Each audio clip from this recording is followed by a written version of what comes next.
भारतवर्ष के 12 ज्योतिर्लिंगों में से एक श्री केदारनाथ धाम का अपना ही महत्व है। हिमालय में स्थित यह पवित्र धाम, जिसका निर्माण 8वीं शताब्दी में आदि शंकराचार्य ने किया था, और वास्तव में ऐसी मान्यता है कि मूल रूप से पांडवों ने इसका निर्माण किया था और 8वीं शताब्दी में आदि जगतगुरु शंकराचार्य ने इसका पुनर्निर्माण करवाया। उत्तराखंड के रुद्रप्रयाग जनपद में स्थित यह मंदिर हर साल लाखों श्रद्धालुओं को अपनी ओर आकर्षित करता है और 2013 में आई एक भीषण आपदा के बाद वर्तमान समय में यह मंदिर अपने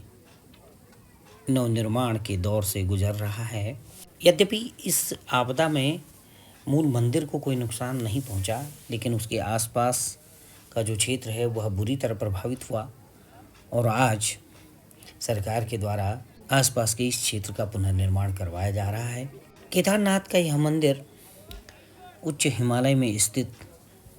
शिव के पंच केदारों में से प्रथम केदार के रूप में भी जाना जाता है और इस संबंध में किंवदंती है कि महाभारत युद्ध के बाद पांडवों ने अपने स्वजनों से युद्ध के पश्चात अपने पापों का प्रायश्चित करने की जब ठानी तो भगवान शिव के दर्शन के लिए हिमालय पर आ गए, लेकिन भगवान शिव ने उन्हें दर्शन देने में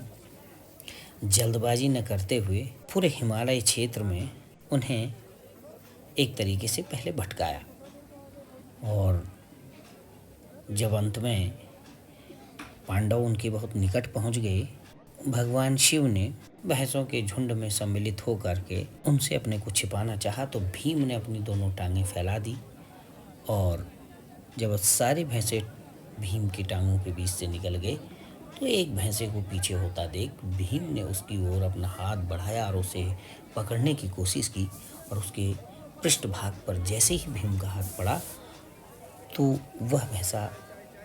धरती में अंतर्धान हो गया और उसके बाद पांडवों की प्रार्थना पर वह भैंसा, जो कि स्वयं साक्षात भोले शंकर का रूप था, वो 5 जगहों पर प्रकट हुआ और उसमें से प्रथम भाग, जिस पृष्ठभाग को भीम ने पकड़ा था, वह प्रथम केदार के रूप में स्वयं केदारनाथ में, द्वितीय केदार मध्य महेश्वर में मध्य भाग, तृतीय केदार तुंगनाथ में बाहु तुंग, चतुर्थ केदार रुद्रनाथ में मुख और पंचम केदार कल्पेश्वर में जटाओं के रूप में प्रकट हुआ। आज केदारपुरी अपने नवनिर्माण के दौर से गुजर रही है और धार्मिक आस्था का यह प्रमुख केंद्र आज धीरे धीरे पर्यटन स्थली के रूप में आगे बढ़ रहा है। प्राचीन काल में आने वाले श्रद्धालुओं की, जो कि बहुत सीमित संख्या में यद्यपि होते थे, लेकिन पूरी आस्था और भक्ति के साथ इस धाम की दुर्गम यात्रा को करते थे, आज पर्यटक के रूप में आने वालों की संख्या बढ़ गई है, जो कि हेलीकॉप्टर और घोड़े खच्चरों पालकी से आकर के इस जगह पर पहुंचते हैं और फोटोग्राफी, रील और सोशल मीडिया के इस दौर में निश्चित रूप से ईश्वर को, भगवान भोले शंकर को हृदय में तो जितना भी बसा पाते होंगे या बसा कर ले जाते होंगे, हाँ, अपने कैमरों में ज़रूर कैद करके ले जाते हैं। और आज भोलेनाथ वास्तव में अपने इन भक्तों के हृदय में तो जितने भी जा पाए हों, लेकिन कैमरों में बेकदर समाये हुए हैं। जय भोले शंकर, जय केदारनाथ। आज की इस बदलते दौर में जहाँ पूरा हिमालयी क्षेत्र पर्यावरणीय संकटों से जूझ रहा है और बढ़ते जन दबाव के कारण आज केदारपुरी भी पर्यावरणीय संकटों से जूझ रही है। हेलीकॉप्टरों का शोर और बेतहाशा बढ़ती हुई भीड़ निश्चित रूप से इस धाम में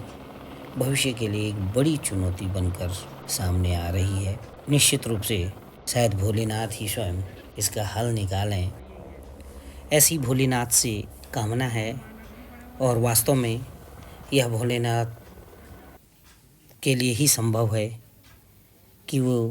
इन परिस्थितियों के बीच भी इस धाम की मर्यादा और पहाड़ की